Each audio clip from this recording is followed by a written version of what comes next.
Introducing first, Chris Matanti, creator of New Gen. JD Matanti, creator and director of New Gen. Abdul Rashid, artist of New Gen. Jeff Gomez, CEO of Starlight Modern Entertainment and Transmedia Expo. Special honor and privilege to now introduce you the creative consultant of New Gen and pop culture icon, Mark Hamill.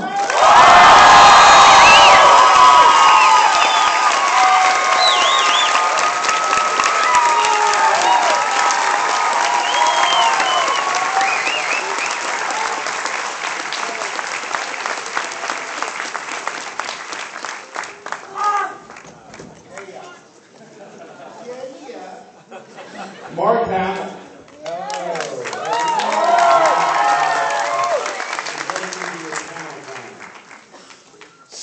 Super excited today to share with you for the first time. This is our first panel ever with New Gen.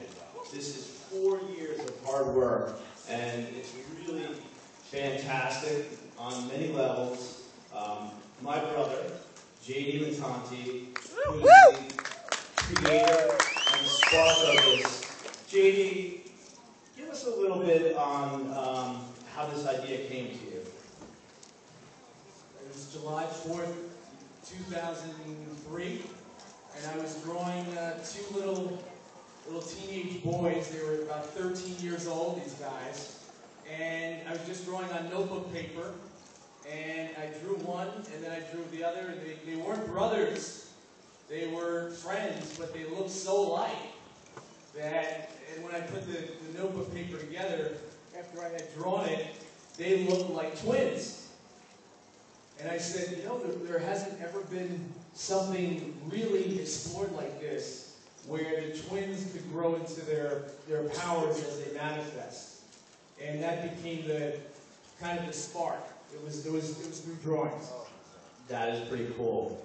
But where did you decide, at what point did you say, I want to take this from something that's passion to something like this, what we saw with the team? How did you enlist people to help you with your vision?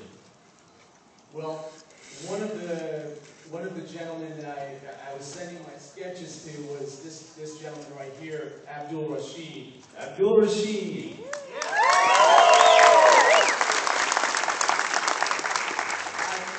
You know, Abdul is an artist in every sense of the word, and I respect him greatly as a human being and an artist. And I was lucky enough to be introduced to him, and we started to work together on the first 6-issue series. And Abdul, what drew you to New Gen?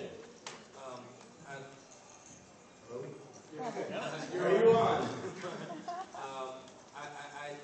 I've done independent underground comics for a couple of years back and forth, and one thing that really drew me towards the project was the allure of epic cinematography that I saw immediately after reading the script and looking at the drawings and what the potential of this project would be. I mean, like, as soon as I was going through the scripts, I was like, okay, you know, I can do something with this. And then JD sent me the script, and I read through it, and the first thing I thought about is just like, this could be a movie. And so when I started drawing it, that's the allure into it that I could see moving forward. I mean, I saw it from a cinematic standpoint immediately as soon as I read into it. Mind you, I've done independent comics for an extended period of time over the years back and forth from college on. And so for me, it was kind of weird that I first got that pull and brought towards it. So that was the big vibe for me. Sure. And what I think is so amazing about the team is that, and I have to hand it to JD, as a visionary, he's been the quarterback of this, but it's a team of people that have brought it together. And As you can see, our group of people dressed up, it's a vision that's become reality, and that's why we showed you that reel. And we've enlisted great people to help us, and this is not done just with a few people. This is an organization, this is a group of people, this is a passion. We do this because we love it, we believe there's a great story here. And Mr. Jeff Gomez, how are you, sir?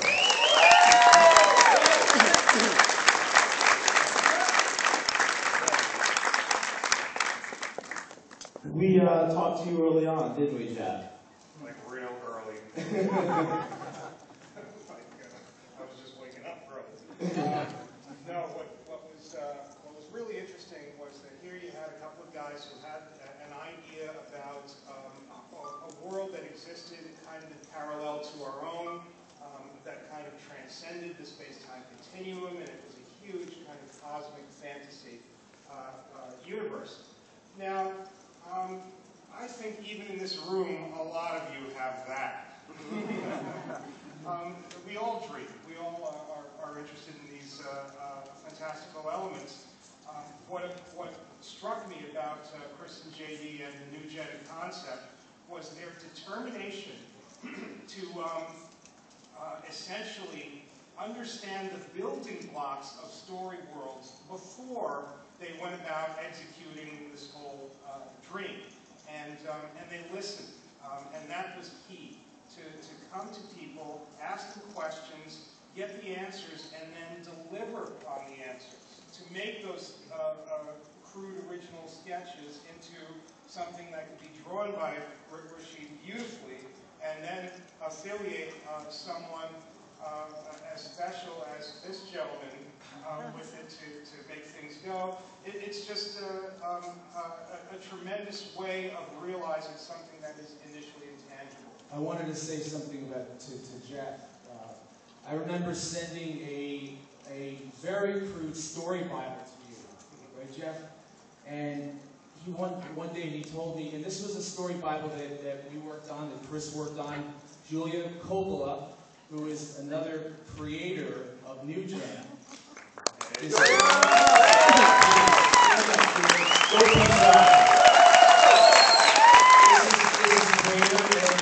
executive producer of the film.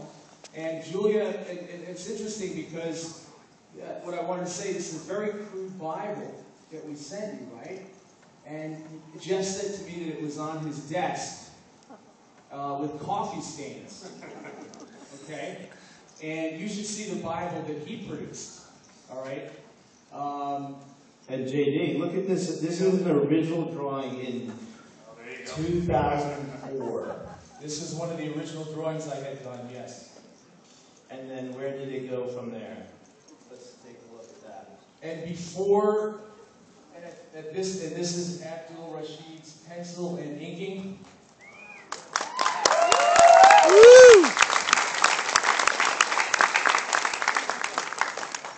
And you know, the thing about this is that the twins were just experiments in the beginning. They were genetic experiments. There was no nuclear family. And one of the things that Julia suggested early on was there needs to be a nuclear family. So the story of New Gen is about two families that are torn apart. And it's set against a futuristic utopian world. It also has other worlds in it where we explore the first 6 issues. And JD, yeah. what I love about what he says and the passion he has, he was able to attract Mark Hamill. Yeah. And how and why, Mark? You're a creator yourself. You have a fantastic property. You're an icon. You're in multiple universes. It's so thrilling to us. And why did you join on? I was doing a play in New York, and we opened, so we're out of previews, and really when you get into the run of the show, aside from your matinee days, you pretty much have a lot of free time. You have to show up, obviously. Now, my memory is that I met JD at a Christmas party. And, you know, over the years, a lot of people will ask me advice, how do I get started in voiceover, or how do I become a writer or an artist? My son Nathan is a teacher. He's here at the con. He's an artist at Bongo Comics. And so I, not that I'm a mentor to the world, but I'm always happy to relay my experiences to whoever is interested, so I can try and give them the benefit of my view of how you move your artistic vision forward. And of course, JD had a great enthusiasm, and I was happy to speak with him. And I believe at the time it was conceived more as like an animated series, which was sort of in my wheelhouse. I was, always interested in exploring new characters as a voiceover artist, but it's grown over the years in its ambition. And like I say, I told him I'd be happy to stay in touch, and as the material came forward, I was just really impressed and thought there was a lot of potential. It's all very aspirational, by the way. I think I'm getting a disproportionate amount of attention because of my resume.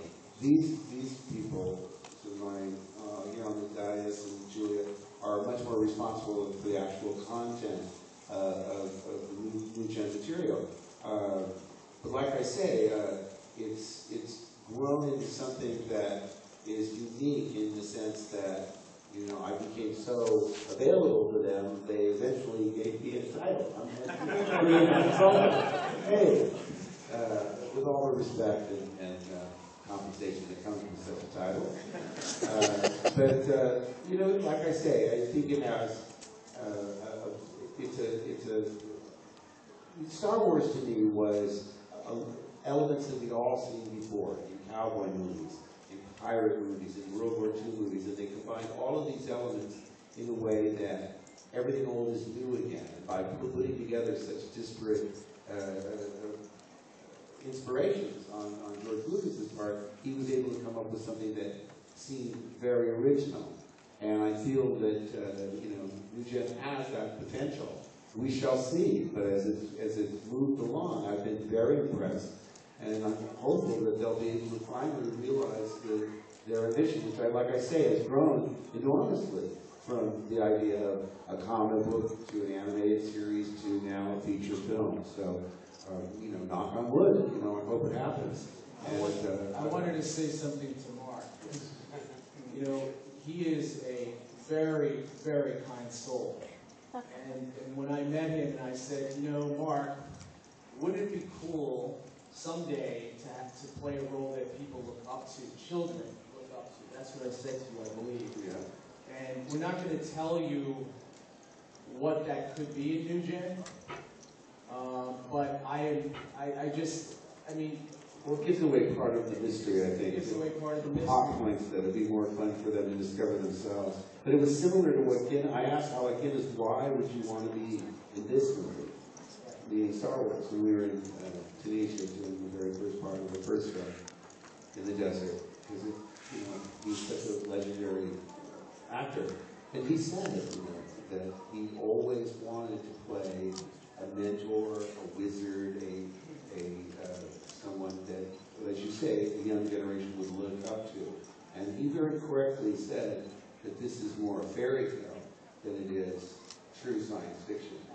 And so, I sort of, now that I'm an old geezer myself, I'm looking forward to maybe getting a little of that Obi-Wan mojo going. Yeah, that We'll let the youngsters do all that heavy lifting. Yeah, I like that. I'll stand by while they have their lightsaber duels. I'm not good with that. I like being an advisor. I do. And also too, this is, like I say, these brothers have incredible enthusiasm. They came to my house in California and just laid out something. That's when it went to the next level, and when Rashid was involved. I'm just very impressed, and like I say, I want to turn it back over to these guys because I'm involved, but these are the real creative, they've got the creative juice to make this happen. Ways to come, Abdul, to the story world in terms of the characters that you thought was unique for New Gen? You know, there's a thing that I've always enjoyed with comics is the level of storytelling, the level of mythology. One thing that I've also wanted to see within New Gen was a level of diversity in regards to its characters.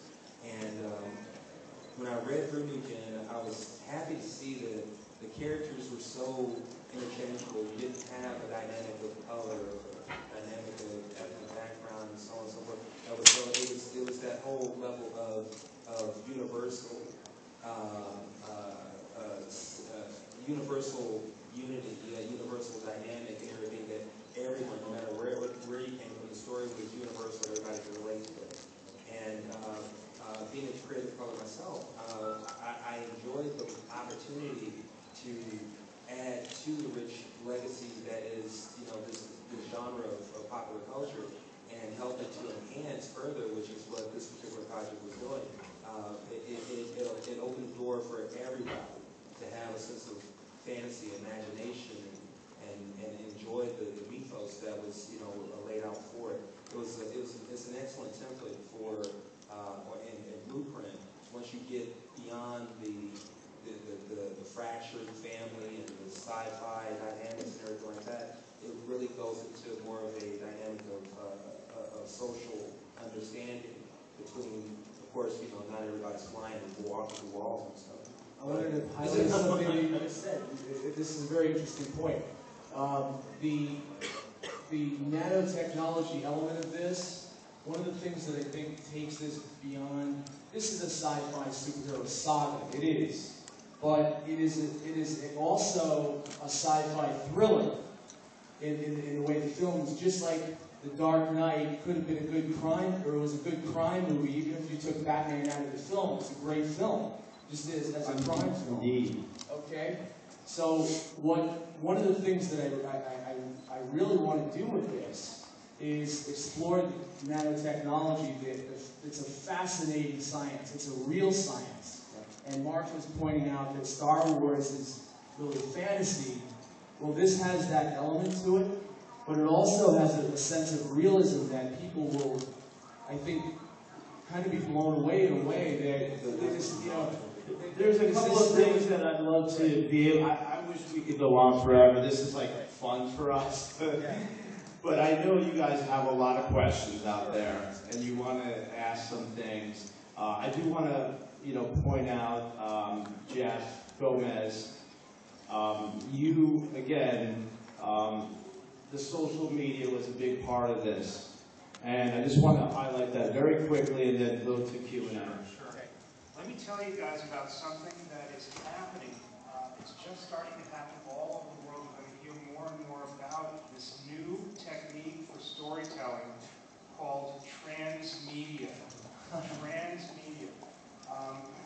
This is a way of telling stories that leverage, that move the story out across multiple media platforms, comics, video games, television series, movies, social media, all at the same time, and all in such a way that it's not the same content on each platform.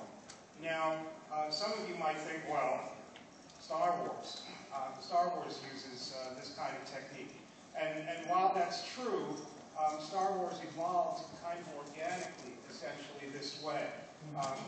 Its visionary was very, very clever, and he got to tell his story in different ways across different media platforms. Now, there is a technique for doing this, a way to develop story worlds in such a way that they're so rich, so robust, that they can move across these different media platforms. On top of all of that, there is a mechanism that's being built into New Gen and built into a lot of the projects that I work on that allow for you to speak back to me, so that in essence, we're around an immense kind of digital campfire. I can look into your eyes with this new technology and see how you're responding, and maybe I can tweak and adjust the narrative, the story on the fly. And this is what's creating increasingly intense bonds of loyalty between the audience and the story world. This is what's being applied to things like Avatar and some of the other huge properties that are coming out. But New Gen exemplifies how it can be done with a small property that is growing and growing and growing. So I think it's spectacular. That's great. And so now let's hear from you. Let's get some questions. Anyone who would like to, maybe Minnie can help come up to the microphone. Minnie, choose somebody. Okay, my name is Bill Catholic. My question is for Mark. With all your animation experience and voiceover work with superheroes like Hyperforce Go, Samurai Jack, to even as a Joker in Batman the animated series, what was your, as a creative consultant, what was your aspect in working with all the animators and such? In those particular series? Well, kind of just as your experiences from all those series with looking at that style of animation to even this one and even storytelling. Well, every project has its own sort of dynamic, its own sort of creative life, and you try and fit in when you can. I mean, obviously when they were doing Batman, they wanted to do it in a very serious manner, as if it were a feature film, rather than doing cartoon voices, which is funny, because, you know, Joker doesn't sound very much like me. There's a wonderful sense of liberation you get when you're not seen. You're free to express yourself any way you like. And that's why when people say, do Joker, you know, you get self-conscious. You say, well, close your eyes or turn your back. You ruin the illusion. You know, you don't want to see it coming out of my voice. I remember when I did The Simpsons, I'd be watching Dan Castellaneta doing both Homer and Mayor Quimby. He does it back and forth. Like, you know, you said I could be your bodyguard. I said nothing of the kind. But you told me.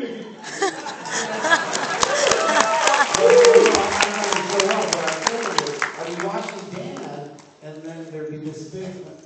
Oh, I'm sorry, it's my line. Because I'm such a fan, and I've always been a fan. And when I do these animated series, for instance, on Batman, the first job I did there was in an episode called Heart of Ice, where I played the guy that pushed Victor Freeze into the solution. You know, I just, you know, but I peppered them with so many questions. You can do Clayface, you can do People Strange, you know, are there going to be mysteries where there's no villain, blah, blah, blah, blah. There's 65 episodes, so I totally geeked out on them. And that's what they thought of later when they were casting the Joker. They said, oh, you know what, let Mark to see his take on it. Because I don't think they would ordinarily have thought of me, but they realized, I mean, I was such a huge fan, and I was interested in all aspects of it, not just the voiceover part, the background, the artwork, the scripts, and so forth. So, I love it all. I mean, I really feel so lucky to be able to work in so many areas that I loved when I was a kid, because I'm a lifelong comic book fan, and I loved animation and comic strips. You know, before I could read, I was just astonished that they would deliver comic strips to my doorstep every day. That's not bad. Wow. You know, I never looked back. So I hope that in a roundabout way answers your question. I love it all, and I absorb it all. I mean, like on Star Wars, they never find me in my dressing room. They say, Mark's up in the model room, Mark's up in the men's, 2 or 3 floors, makeup room. I mean, I would never just sit around and twiddle my thumbs. I went all around. I think that's one of the reasons I'm so motivated to direct and get into the behind-the-scenes aspects of this crazy business we call show. Thank you. Thank you. First off, congratulations to you. It's really impressive that you're comic book animation stuff. You stand closer, please. No, you said. Yeah, well, I have done this in a long time. No, that's good. So it's really impressive. So congratulations, man. Thank you. Like you were saying, like Mark was saying, kind of blending genres. If you kind of just make it a little bit of your own, it kind of seems original and great. That's kind of what New Gen has. So my question actually is for Mark, for people like comedians or people who are aspiring writers, what's your, I guess, your biggest piece of advice? Well, whatever it is that you do, you got to do that. You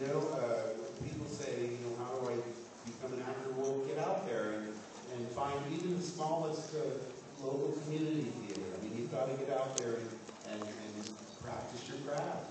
You know, don't look down on anything. I remember early on, I got cast on a soap opera. Oh, gosh, I hate soap operas.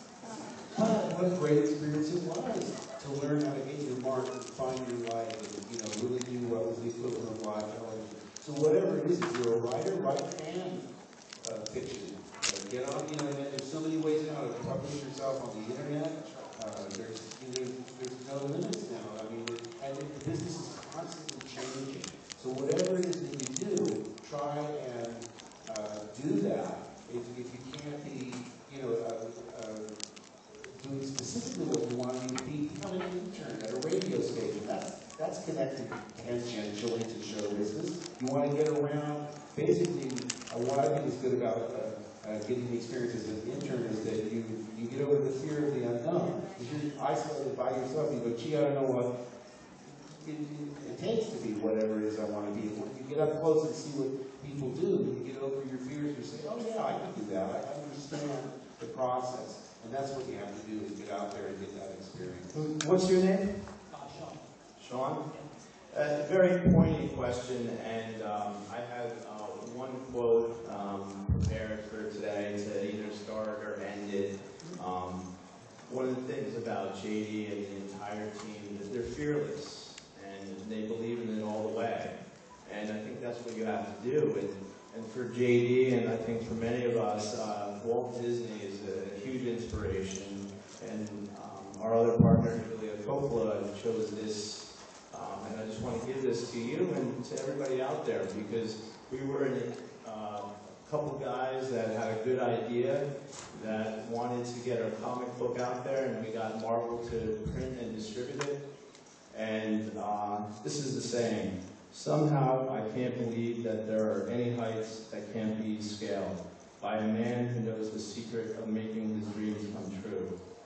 This special secret, it seems to me, can be summarized in 4 C's. They are curiosity, confidence, courage, and constancy. And the greatest of these is confidence. When you believe in a thing, believe in it all the way. I would say you have to have tenacity. You have to stick to it. Don't take no for an answer. If we can talk you out of show business, you don't belong in show business. Then you won't give up. I think tenacity is sometimes more important than actual talent. Because if you have the drive and you're not going to let anything stop you, nothing will. So stick to it. Don't give up. Talent helps them. And about the talent, I do want to say one thing, because we have been blessed. Kim Winther is here, for example. Stand up, Kim. Get up. Kim Winther, big X-Men. He's co-producing with us, as well as first AD, and he's done Roland Emmerich films. He's blown up New York so many times. But we have the amazing, we've had the good fortune. This is the thing, okay? If you do believe in if you have this faith, you have a reason of a doubt, and you go for it, and whatever that passion is, and if you find that passion, it doesn't matter if you're a great artist, it doesn't matter if you're not a great, great writer or whatever, but if you follow it, it's gonna manifest. Let's hear the next question. Yeah. My question's also for Oh, wait, there's a theme here. So you've done a lot of different characters voiceover over the years. Do you make them sound so entirely different on purpose? There's like half the time I can't even tell it's you doing. My favorites are the ones that don't sound like me. I'm doing something for Disney coming out next year called Motor City, and it's very much sort of my own voice. It's sort of he's again, I'm typecast. For some reason, I'm typecast as a villain.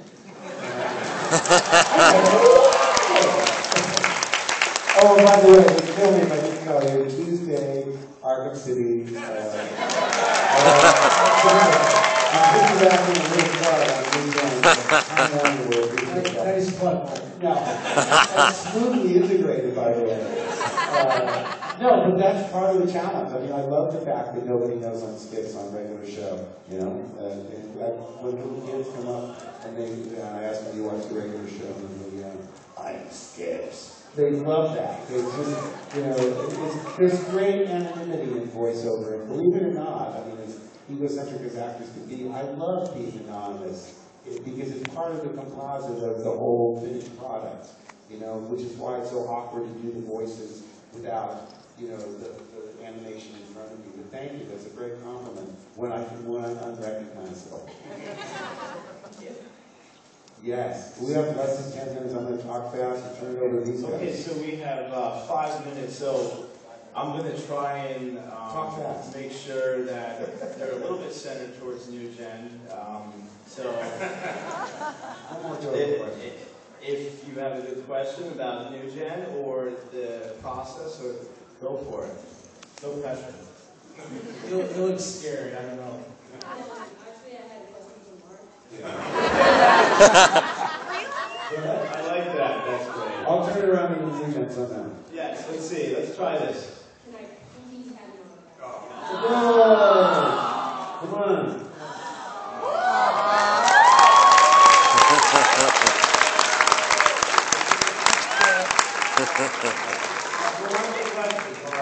Another question. That was a quick one, that's great. Yes? We like those quick questions.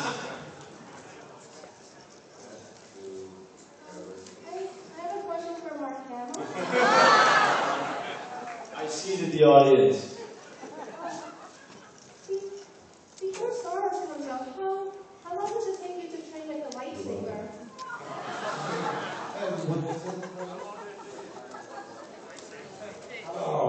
You don't know, it's awful. I mean, it's like he's tortured on a daily basis. Because it combines martial arts with choreography, you know, really you have to learn a routine. And it takes weeks and weeks and weeks and weeks, and then that gets filmed. He's trying to chop your own arm off, too. I mean, I don't know, we had 3.5 weeks of rehearsal just for the one in, the one in the snow.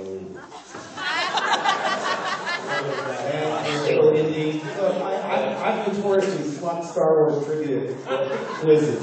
Because, you know, I mean, I was totally into it. I knew like a Wampa and a Pantha and this and that. And then, you know, all this time goes by, and I haven't seen it since they were in the movie theaters, and so I forget a lot of this stuff. My son has to remind me, you know. I mean, and also, a lot of these characters, they don't name until they become toys. You'll learn this when you do New Gen merchandising. A lot of times we just call it the medical droid or the dustbin robot, or you know we make up names, Snakehead, and you know, whatever appeal to us. And then by the time they merchandise it, Kenner says you've got to name the medical droid. So George comes up with IG-88. So we also call him medical droid. The beauty of the of transmedia Bibles, this sort of work that Starlight Runner did for New Gen, is that we get to name everything. Yeah, that's great. So we have the Nano Glove, by the way. George's son notoriously named Jar Jar. I thought, you know, he was supposed to be annoying, so Mitch McConnell. One thing about the characters, I just wanted to say, the characters are a mixture of creatures and human, as you can see. And they're all very colorful. I want to say thank you for wearing these costumes. Molly Fahey, for example,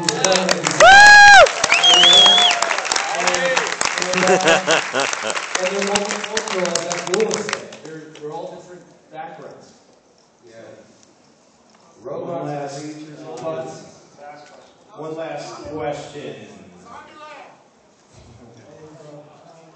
This is actually for Disney Abdul. I don't know what he said. This is for Abdul. Oh. I like about Star Wars. Actually, I have a question about your characters. From the beginning to basically the character design, how did that really go? Good question. Can you repeat the question? We're in shot, sorry. Yes, from the beginning of your character development of twins, how you had the initial run, how did you really decide on when you were like, you know what, this is going to stay with this in the character?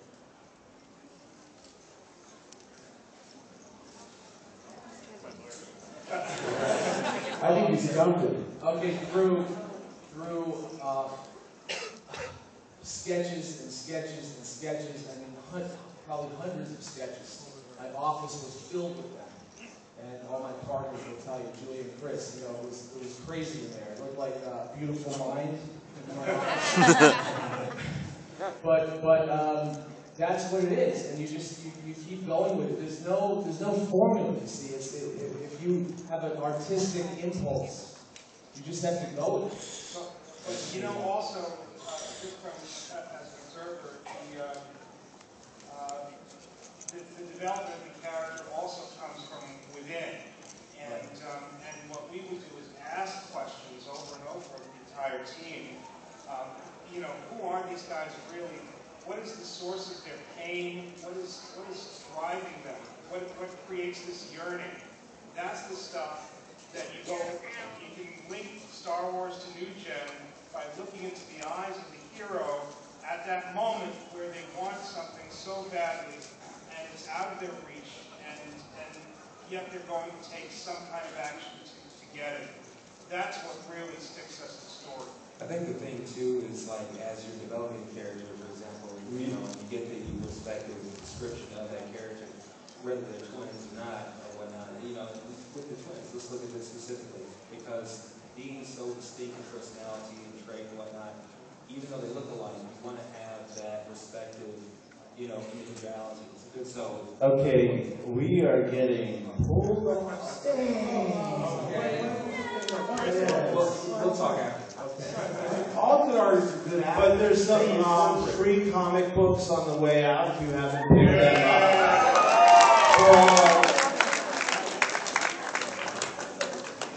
And Mark will be at the booth tomorrow at 11 a.m. signing. Guys, my Twitter 770. at Jeff_Gomez. Thank you, everyone. Transmedia at Jeff_.